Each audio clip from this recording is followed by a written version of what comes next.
काम का एक संयोग होता है, और उस संयोग में कभी देरी भी होती है और समय से भी होती है। वैसे तो हम 5 बजे कार्यक्रम अपना पूरा करने वाले थे, लेकिन मैं सोचता हूँ देर आए दुरुस्त आए, बड़ी देर से है, लेकिन ये मेरा विश्वास है कि आज आपको जो मिलेगा वो आसानी से कहीं नहीं मिलेगा। मैं आदरणीय डॉक्टर मिश्र जी से निवेदन करूँगा कि अपना स्थान ग्रहण करें, डॉक्टर शर्मा जी और आदरणीय डॉक्टर वेदराम जी।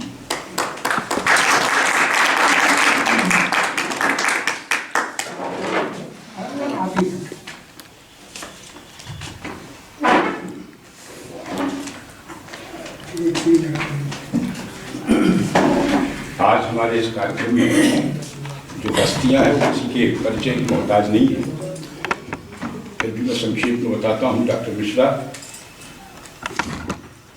DS कॉलेज में संस्कृत विभाग के अध्यक्ष रहे हैं और शायद 10 साल रिटायरमेंट को भी हो गए हैं, 10-12 साल।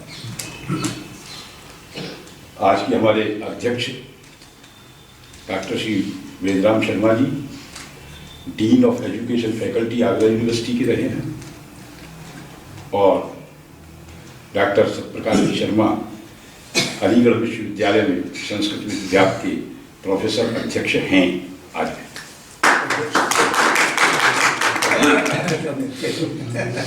अच्छा, रोटेशन में। तो सबसे पहले मैं औपचारिक रूप से डॉक्टर, वैसे तो मैंने बैठा दिया है वहाँ, आदरणीय वेदराम जी से निवेदन करता हूँ कि आज के कार्य की अध्यक्षता का भार उन्हीं बिठा दिया था मैंने, इसलिए समय नहीं बिगाड़ना चाहता। अब मैं अध्यक्ष महोदय से निवेदन करूँगा कि माँ सरस्वती के चित्र के आगे दीप प्रज्वलन करें और शर्मा माल्यार्पण।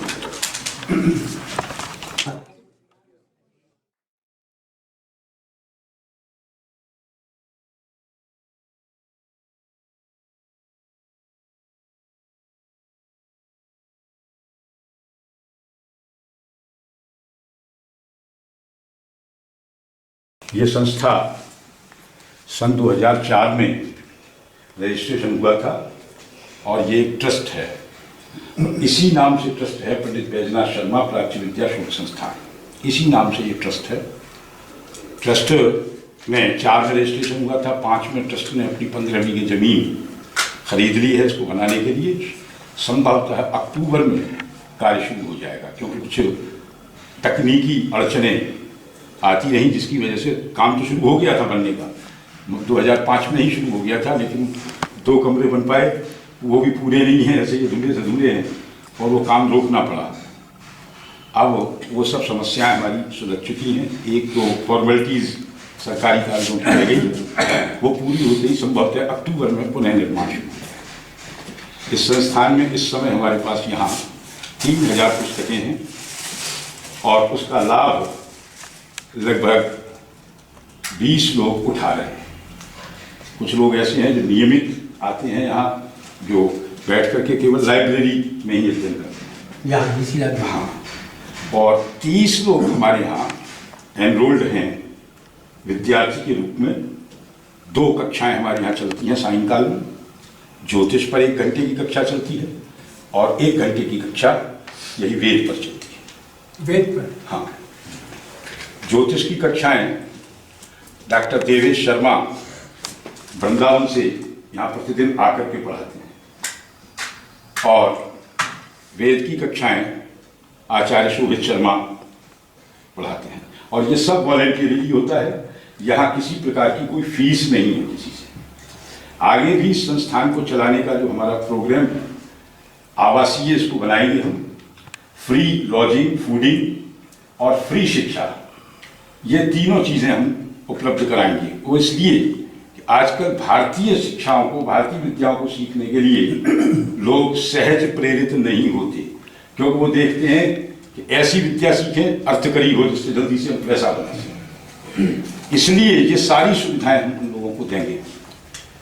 हमारे यहाँ जो आ रहे हैं लोग, उनमें जो सीखने आ रहे हैं उनमें रिटायर्ड लोग हैं, ज़्यादातर डॉक्टर हैं, वर्तमान में अध्यापक भी हैं, कुछ जो आते हैं यहाँ सीखने के लिए, और छोटे बच्चे भी हैं, सभी तरह के लोग, और बिना किसी जाति के भेदभाव के समान रूप से सबको ये शिक्षा यहाँ दी जाती है। इस संस्थान को बनाने के पीछे जो मूल उद्देश्य था, जो मेरे पिताजी का था, जिनके नाम पर इस संस्थान का नाम, ये संस्थान बना तो उनकी मृत्यु के बहुत साल बाद है, लेकिन जो बात उन्होंने मेरे दिमाग में डाली थी उस पर मैंने काम किया। 22 साल मैंने एस्ट्रोफिजिक्स पर, भारतीय जो एस्ट्रोफिजिक्स पर काम किया, और मैं उन निष्कर्षों पर पहुंचा जो वो बताते थे। उस वक्त तो मुझको लगता था ये सब बेकार की बातें हैं और प्राचीन विद्याओं में कुछ नहीं रखा है, लेकिन बाद में मैंने अनुभव किया कि जितना वो बताते थे कहीं उससे ज़्यादा है हमारे यहाँ, जब मैंने काम किया। लेकिन उस काम करने में मैंने ये महसूस किया कि मेरे 22 साल में से वो काम जो मैंने किया है ज़्यादा से ज़्यादा 10 साल का काम था। 12 साल इसलिए खराब हुए मेरे उस काम में क्योंकि मैंने ये पाया कि अब तक प्राचीन ग्रंथों के जो अनुवाद उपलब्ध हैं, उन अनुवादों में बड़े घपले लोगों ने, कुछ अनुवाद तो इसलिए किए हैं क्योंकि आजकल एक फैशन बन गया है प्राचीन विद्याओं के बारे में लिखना, भारतीय संस्कृति, भारतीय धर्म, इन सब के पीछे पागल की तरह दौड़ रहे हैं लोग बिना सोचे समझे, एक अंधविश्वास के रूप में 5वां सवार बनने के लिए। उसके तह तक नहीं जाना चाहते, केवल नाम करना चाहते हैं हम अपनी संस्कृति के बड़े भारी उपासक हैं। मैंने जो सबसे बड़ी कठिनाई महसूस की वो शब्दों के अर्थ की थी। पारिभाषिक शब्दों के चालू अर्थ टीकाओं में दिए गए हैं। एग्जाम्पल के लिए छोटा सा उदाहरण दे रहा हूँ। कहीं डॉक्टर भट्ट थे बांग्ला कॉलेज में, हिंदी विभाग में अध्यक्ष थे। उनकी बेटी डॉक्टर गोविंद त्रिगुणायत जो मुरादाबाद में थे, आप लोग जानते होंगे, डेथ हो गई उनकी। उनके निर्देशन में महाभारत में ज्योतिष विषय पर कार्य कर रही थी पीएचडी के लिए। एक डॉक्टर त्रिगुणायत संस्कृत के बड़े प्रकांड पंडित थे, ज्योतिष के भी अच्छे विद्वान थे। उनकी अपनी लाइब्रेरी थी, उस बच्ची को सब तरह की सहायता वहां से मिलती थी। 1 वर्ष बाद डॉक्टर त्रिगुणायत की डेथ हो गई, उस बच्ची का काम बीच में हो गया। डॉक्टर भट्ट मेरे पास आए, बोले भाई जैसे ऐसे समस्या है, क्या किया जाए। तो मैंने कहा मुझसे आप क्या हेल्प चाहते हैं, मैं करूँगा। मैंने अगर कोई चीज़ समझ में नहीं आ रही है मैं समझाऊंगा। पुस्तकों की आवश्यकता है तो मेरे पास अपनी जो पिताजी छोड़ गए थे वही लाइब्रेरी काफ़ी थी, करीब 2000 पुस्तकों की लाइब्रेरी थी। मैंने पुस्तकें भी यहाँ से आपको मिल जाएंगी। तो बोले बस हमारा काम चल जाएगा। क्योंकि डॉक्टर भट्ट के पिताजी जो थे वो ज्योतिष विभाग के अध्यक्ष थे, रहे थे बनारस में, तो उनके पास एक परंपरा से ज्योतिष का अच्छा ज्ञान था। बोले कभी कोई दिक्कत आएगी तो आ जाएंगे और पुस्तकें आपसे हमें मिल जाएंगी, पुस्तकें आपको मिल जाएंगी। वो बच्ची पूरा काम कर चुकी। जब लास्ट टच उसको थीसिस को दिया जा रहा था, वो पिता और पुत्री दोनों मेरे पास एक समस्या लेके आए। वो समस्या थी महाभारत में 2 स्थानों पर ज्योतिष संबंधी कुछ बातें कही गई। पहला, जब शांति का प्रस्ताव लेकर के भगवान कृष्ण दुर्योधन की सभा में गए और वो प्रस्ताव स्वीकार नहीं किया गया वहां, और जब वो लौट रहे थे तो कर्ण को उस समय की राजनीतिक परंपरा के अनुसार राज्य की सीमा तक कृष्ण को छोड़ने के लिए भेजा गया। कृष्ण एक राजनीतिक तो भी थे, उन्होंने कर्ण को समझाया कि तुम क्यों इस झगड़े में पड़े हुए, तुम तो कम से कम इससे अलग हट जाओ, ऐसे व्यक्ति का साथ क्यों दे रहे हो। तरह तरह से उन्होंने समझाया। तो कर्ण ने भी बहुत सी तरह से उत्तर देते हुए एक बात जो ज्योतिष संबंधी कही वहां कि हे कृष्ण, आकाश में शाम हो गई थी, आकाश में आप देख रहे हैं कि ये फला सूर्य शनि ग्रह जो है ये ज्येष्ठा नक्षत्र को धूमायित कर रहा है। ये धूमायित शब्द को ध्यान रखिएगा, ये टेक्निकल टर्म है, धूमायित कर रहा है। ये मंगल ग्रह शतविषा नक्षत्र को वेध रहा है। ये वेदना शब्द ये टेक्निकल टर्म है ज्योतिष का।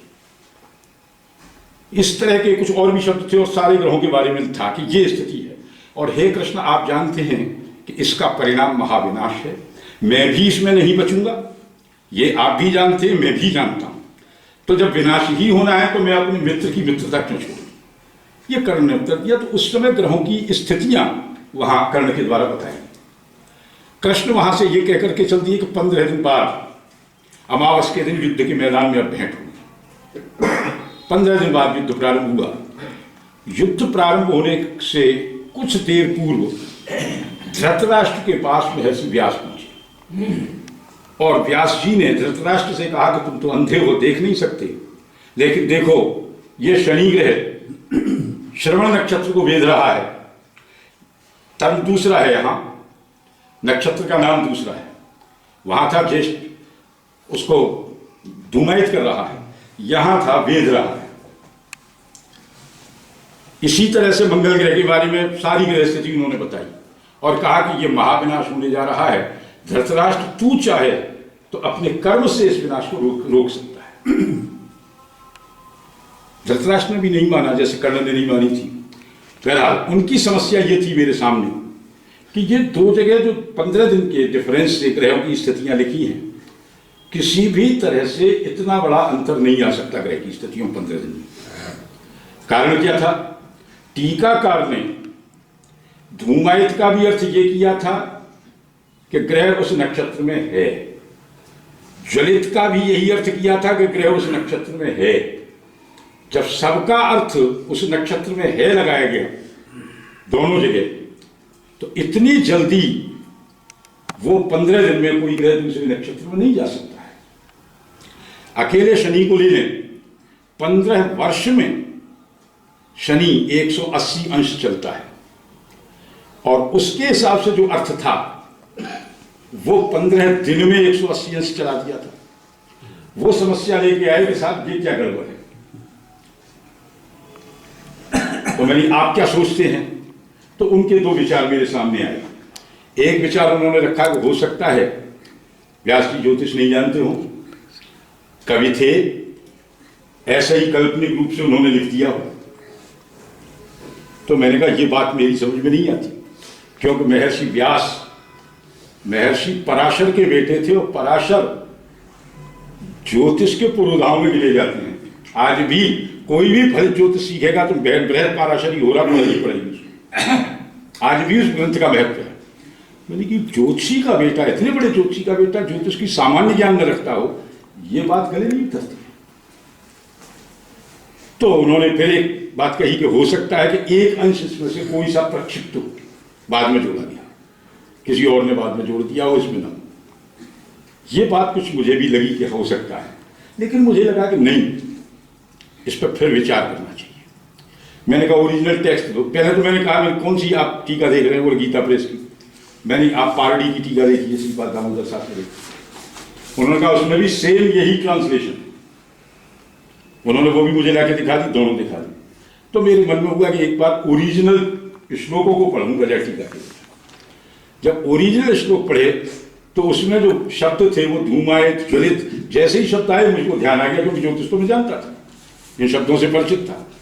महाभारत कालीन ज्योतिष का एक बड़ा प्रसिद्ध ग्रंथ है नरपतंजयचर्या, उसमें ये टर्मिनोलॉजी यूज हुई है। मुझे ध्यान आ गया, मैंने उनको शतपथ चक्र एक होता है ज्योतिष में, वो काढ़ के दिखाया। मैंने यार मीनिंग में कोई फर्क ही नहीं है इनमें, और इस तरह आप अर्थ कीजिए, कोई विरोध नहीं आ रहा। उन्होंने मेरी बात मान ली, लेकिन उनके पिताजी का कहना था साहब कहीं लिखा दिखाइए पुरानी ग्रंथ में, आपके कहने से ऐसे हम चीज उसमें लिख देंगे, एग्जामिनर तर्क करेगा, हम कैसे जवाब देंगे। फिर जुटे साहब, तो हमारी इसी लाइब्रेरी में एक हस्तलिखित टीका महाभारत की मिल गई, अभी भी है हमारे पास। उस टीका में बाकायदे वो चित्र बनाकर के और वो अर्थ समझाया गया था। उसकी फोटोकॉपी उस थीसिस में लगाई गई थी। यानी आज प्रामाणिकता इस बात से मानी जाती है, अपना दिमाग नहीं यूज करना चाहता, प्रामाणिकता इस बात से मानी जाती है कि लिखा हुआ मिल जाएगा, जबकि लिखा हुआ हमेशा सही होगा, ये कोई आवश्यक नहीं। दूसरी चीज ये कि टीका करते समय ये दुर्भाग्य है कि लोगों ने इन चीजों का ध्यान नहीं रखा। टीकाकार या तो संस्कृत के पंडित थे या ज्योतिषी थे। होना यह चाहिए कि भाषा का और उस विषय का जिसमें ग्रंथ लिखा है दोनों की जानकारी। मेरे 12 साल उस 22 वर्ष में इसलिए खराब हुए,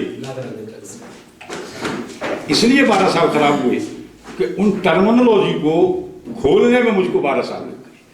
जैसे गणित में एक जिया शब्द है जिसमें मैं सबसे ज्यादा अटका 1 साल लगा मुझे। संस्कृत के गणित में जो हमारे यहाँ का था उसमें जिया शब्द है, आजकल उसका ट्रांसलेशन अंग्रेजी का साइन किया जाता है, ऐसा ही साइन थीटा, जबकि साइन का अर्थ होता है लंब बटे कर्ण, जो अंग्रेजी में साइन।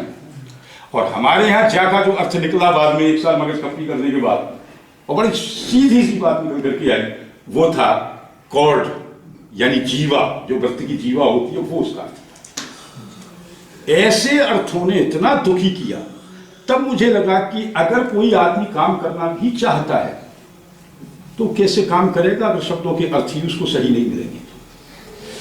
जो साइंस के लोग हैं वो बड़े इच्छुक हैं इस पर काम करने के लिए, इन चीजों पर, हमारे यहाँ के विज्ञान, लेकिन दुर्भाग्य उनको संस्कृत नहीं आती, वो टीकाओं के माध्यम से करते हैं, और टीकाओं का हाल तो बुरा हाल है। और ऐसा नहीं है कि अभी टीकाएं गड़बड़ हो रही हो, पुरानी टीकाओं में भी घपले, यानी 200, 500, 1000 साल पुरानी टीकाओं में भी बड़े घपले हैं। बिना अच्छी तरह से विचार किए और चीज को समझे वहां भी टीकाएं की गई हैं, या किसी पक्ष को पुष्ट करने के लिए टीकाएं की गई। तब मुझे लगा कि एक ऐसा संस्थान होना चाहिए जहां इस तरह के भ्रम दूर किए जाए और इस शब्दावली पर भी काम किया जाए, हमारी यहाँ की वैज्ञानिक शब्दावली पर। अभी तक सरकार से जो काम हो रहे हैं वो अंग्रेजी के सिनोनिम खोजे जा रहे हैं संस्कृत में, अंग्रेजी की टर्मिनोलॉजी के। इससे तो हमारे विज्ञान का भला नहीं होने वाला है। तो इन सब बातों को ध्यान में रख करके भाषा पर, यहाँ के विज्ञान पर, इन सब पर शुद्ध वैज्ञानिक दृष्टि से काम करने के लिए इस संस्थान की स्थापना की गई। इसका उद्देश्य लोगों के भारतीय संस्कृति, भारतीय धर्म, भारतीय विद्याओं के संबंध में पहले उनके जो अंधविश्वास हैं, जो पाखंड हैं, हर चीज को धर्म से जोड़ दिया गया है, उन सब को नष्ट करना इसका पहला उद्देश्य है। और जब ये नष्ट होंगे तभी उनकी वास्तविकता सामने निकल करके आए। इसमें भाषा भी काम देगी। इस उद्देश्य से ये संस्थान प्रारंभ किया गया। आज इस संस्थान को 5 साल हो गए, 6ठी साल में प्रवेश कर रहा है संस्थान। और इस वर्ष हमारा अभी 2 फरवरी को सत्र पूरा हुआ है एक। उस सत्रांत में हम ये अपने वार्षिकोत्सव कर रहे हैं। कल का कार्यक्रम आप लोगों ने देखा ही था हमारा। आज संस्कृत के और शिक्षा शास्त्र के मनीषी हमारे बीच में उपलब्ध हैं। मैं बजाय इसके कि कोई वो करूं फॉर्मेलिटी, सीधे आचार्य शोभित शर्मा से मेरा निवेदन है कि वो आए और डॉक्टर मिश्रा जी को माल्यार्पण करें। उनका स्वागत। मिश्रा जी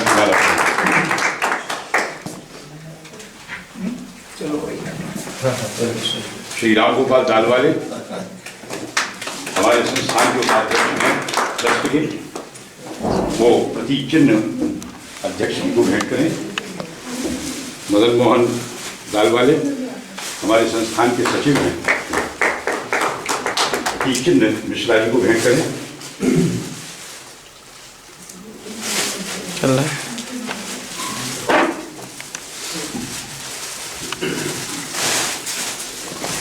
नवन शर्मा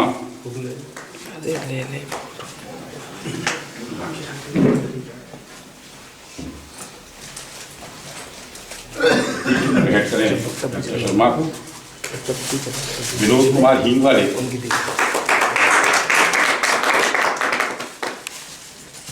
शॉल उड़ा करके अध्यक्ष जी का स्वागत करें।